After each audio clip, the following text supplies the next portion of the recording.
So we had a national guy on this week, and he was talking about how it's the theory on the Patriots and how they're going to be this year is interesting. There's, of course, there was this with Chicago last year, and now with the success of Washington, this you go from sucking to 11 wins, and being a challenge to get out of the playoffs. But Andrew Callahan made a point that I thought was interesting. He said that what you look at is Detroit, and the turnaround to Detroit, they aced 2 drafts completely. They were able to pick up receiver, and that was 4th round with Amon St. Brown. They took a kid in the 1st round or 2nd round. I can't remember. Jamison Williams. Jamison Williams was either 1st or 2nd round. You got Gibbs and Laporta in the same draft too, right? Well, Gibbs, Laporta, Branch was in that draft, and plus Campbell, the middle linebacker, Campbell, was in that draft. So, they got edge rusher, receiver. They got these premier Penei position. Sewell. Yeah. Penei Sewell was even before that. Right. Yeah, but they aced these positions.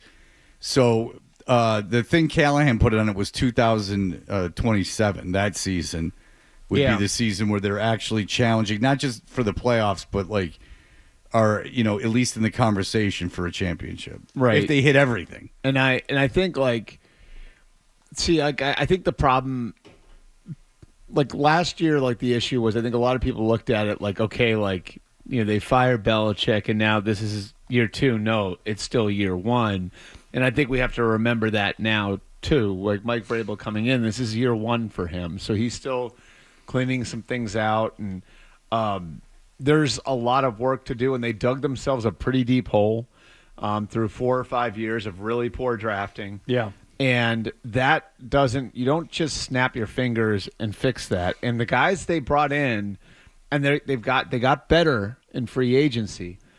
But if you're really good, those are complementary pieces. Milton Williams was the 3rd defensive tackle for the Eagles. Now, good as he might be, and he probably projects to be more than that based on how he played, he was not starting there. It was Jalen Carter and Jordan Davis as the starting defensive tackles. Robert Spillane's a good player who's bounced around the league some. Carlton Davis, good player, bounced around the league some.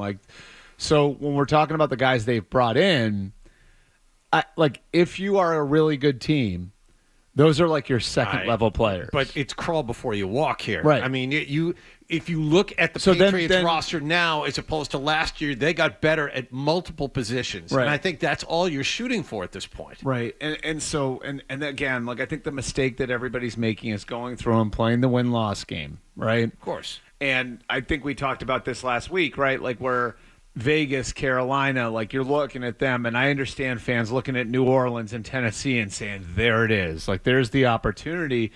You don't think those teams are looking at the Patriots on the schedule and doing the exact You brought it up same a couple thing? of weeks ago, and Vegas is the best example of that. Right from the jump, there are 2 teams who are looking at the other and saying, there's our spot for a strong start. And if they're both looking at it, then it's really not a spot for either one of you. Yeah, so to me,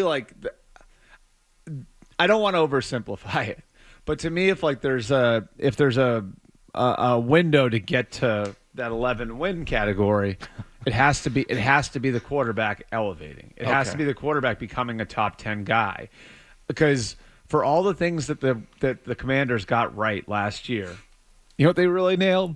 They really nailed the quarterback. They nailed the quarterback. Absolutely. Okay, so Josh McDaniels in now. What is your level of confidence that Drake Maye will maybe not pop to the Jaden Daniels extent, but have an improvement year with Josh? And this is based on everything. And it's not me just being a contrarian. This is me looking at Josh McDaniels' entire career and looking at his success. And I understand as an offensive guy, genius, but you look at the totality of everything he's done and everywhere he's gone and where he had his success and who he had it with, factoring all that in, what's your real confidence level with Josh McDaniels and Drake Maye leading the offense? So you guys know, I was critical of Mac Jones when he was here. And I thought the biggest problem with him, and I said this over and over again, was this, the ceiling is what you see, what you get with him. And it turned out that was the case, right? That there just wasn't a ton of area for him to grow. But one thing Mac definitely had, Mac was really, really football smart. And so he was a really good fit to come in here and make it work in Josh's offense right away and operate the offense. And so Drake's still a little different than that in that, like, he's had a lot of turnover in the coordinators that he's worked with over, I mean, really, like, you know, going back to high school now, if you counted them up, I'm sure it's almost a new coordinator every year. And he was seen as raw coming out. So he is not the same as Mac.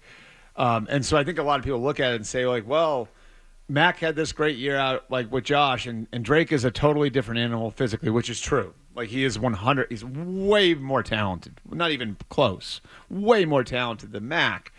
But Mac was also a really good fit for Josh because of the head he had for the game. So, like, to me, a lot of it's like, how does Josh meet him halfway with his system? How does Josh build something for him that's going to get him playing fast? Now, to Drake's credit, I don't think to this point Drake has shrunk to the idea of what Josh is putting in front of him. I think they believe he can run Josh's offense. But at what level? What does it look like? What are you doing to accentuate who he is as a player? I think those are the big questions. And then, with so many young receivers in the equation, what does it look like for them too? Because young receivers traditionally really struggled under Josh. Right. There's a tremendous amount of pressure on May this year, by the way, that wasn't there last year. Yep. Because, Yeah. you know, Drake, evades the rush, throws the ball 30 yards down the field, and everyone's like, wow, this kid's got it. Like, he's got it. You know, he's able to lead a huddle. Well, you had every excuse in the world for him last year. Right, and then, he leads a huddle. I mean, I'm talking about, like, minor things, though. Like, he leads a huddle. Like, he gets out of the huddle correct. Like, all these things. Well, now, with, this fan base in national media, talking about them being a double-digit win team, now he can't turn the ball over. Now they have to win. Yeah. Like, he's not going to get by on just like, wow, what a athletic play by him. You know who's the best example of that is from last year is C.J. Stroud. Yep. Like, C.J. Stroud, let's hope it doesn't go south like that. No, but like, Yeah. that's exactly it, what you just said.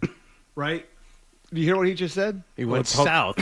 Did it really, though? What, were his numbers better than the first All right, season? so the Texans won their division again. Yeah. Advanced around in the playoffs, and we're down by 1 point at Arrowhead going into the fourth quarter in the divisional round. Now, I'm not disagreeing How is with his you, roster but compared to the roster the Patriots have? I'm not disagreeing with you. I'm not disagreeing with you. But I think that's a great example of expectations changing. Because he had a great rookie year. He comes back for his second year, and, like, I think he had what I think a lot of people would look at As in a vacuum, good year. as a good second year. But because the expectations had been raised, we're talking about something completely different, right? And so, like, I think that's part of it. Like, is, a lot of these guys, like, we make a lot of excuses for quarterbacks when they're rookies. And then when you get to the second year, it's like, okay, like, now he's going to make the leap. And some guys had, and the bar is really high. Right, But 20 touchdowns, 12 picks. His I'm not completion arguing with percentage you. went down. His yardage, his passing yards went down. Right. That was my point. Right. But what I'm saying is, if you just took the year in a vacuum, it's a good second year. Just in a vacuum. That's what. But I'm using it as an example of how the expectations changed. He blew everybody away as a rookie, and because the bar was raised when he was in his second year, even on a team that, again, Tank Dell had a horrific injury. Stephon Diggs had a horrific injury. Their offensive line was a mess. Like, they had issues where if he was a rookie, we would have made every one of those excuses for CJ, right? Okay. But we didn't make those excuses because now you expect more of him. And that's what I'm saying. Is like, now those excuses we made for Drake as a rookie, Right. we're probably not making those excuses for him again. So Jaden Daniels is the one now this year Yeah. who could fall into that same trap. 100%, He could have a good year by second year standards. Right. But unless he By the way, everybody has a year of tape on you. unless he makes the conference championship, people are going to say, Jaden Daniels fell off in his second year. Oh, were we all wrong about Jaden Daniels when we were just saying how great he was last year? So, but that's the example of it. And I think part of that's a product of, like, what we've seen recently Patrick Mahomes was the MVP of the league in his second year. Lamar Jackson was the MVP of the league in his second year. Josh Allen made the playoffs in his second year. Joe Burrow got to the Super Bowl in his second year. So you look at the 4 best quarterbacks in the league now, and those guys became elite in year 2. So I think what ends up happening with a lot of these guys that have followed since is like if you have a really promising rookie year and then you're not even better than your second year, you're being held to a much higher standard. Yeah, and that's the most interesting thing for me this season is that I understand, and I don't think the team did dumb stuff in free agency. I think that what they did was fine. Look, they gave like you said, they gave a huge contract to a kid that didn't even start, but the guys ahead of him. I mean, one's Carter, who's unbelievable. I mean, who's like an athletic freak, who was maybe the best player in that draft. In terms of pure athletic ability based on size. But, there's just this if May plays like a kid, I mean, he's still young. Yeah. If he plays like a kid, a lot of this fan base is going to be killing him. Right. Which is, they haven't improved that much. Like on offense, certainly. I don't know if they've improved that much. And then, the guys that we talked to, they're like, oh, they killed the draft. They killed the draft. This receiver they got in the 3rd round is the best. He's the best. He's the best. And that's great. He's a 3rd-round receiver. I mean, he could exceed expectations of a 3rd-round receiver and still not be really good. Mm-hmm. Yeah. He could just have some good games but be inconsistent, And you don't know what you're going to get from Diggs. Seriously, you don't know what you're going to get from Diggs the first half of the season. I mean, I think the best example is so you don't know you're going to get a receiver. You're really not sure about the left side of the offensive line now. Mm-hmm. Now, obviously, you've got high hopes for the left tackle because you took Will Campbell 4th overall. But, if it goes the wrong way, if those were the conditions last year and it went the wrong way, a lot of people would say, well, he's a rookie, look what's around him. I think once these guys get past their rookie year, we're less willing to couch their failures as a product of what's around them, even if it is a part of it. I think it was a part of it with CJ. Things weren't as good around him in his second year as they were in his first year.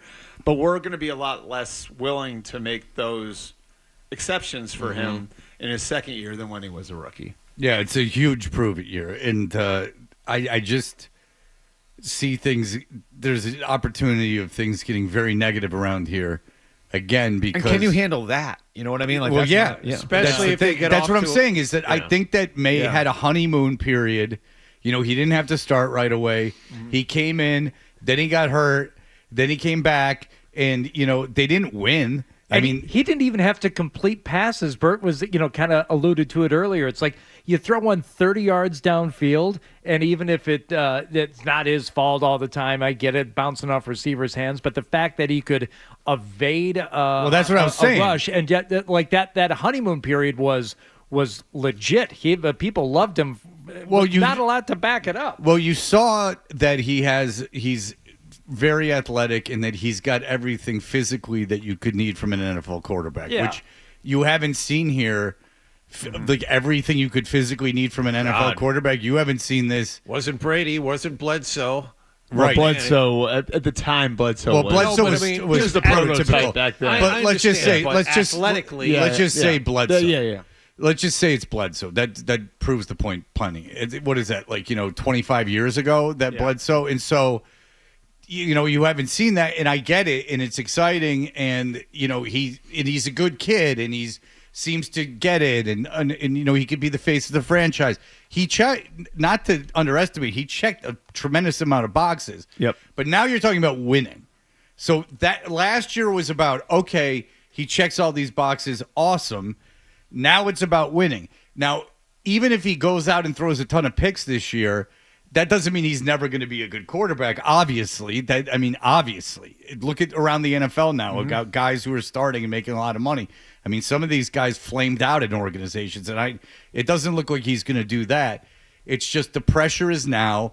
If you don't win a game and you throw 3 picks, or even turn the ball over a couple times, and you don't win that game, because of the nature of the position, that's going to come all down on you. And I think there's a lot more pressure on May than there is on Vrabel this year. That I can tell you. If you like that clip, and how could you not? Check out more videos from Toucher and Hardy here. Point slightly up and to the left. For more Patriots analysis and opinion, hit this playlist. Point slightly down and to the left.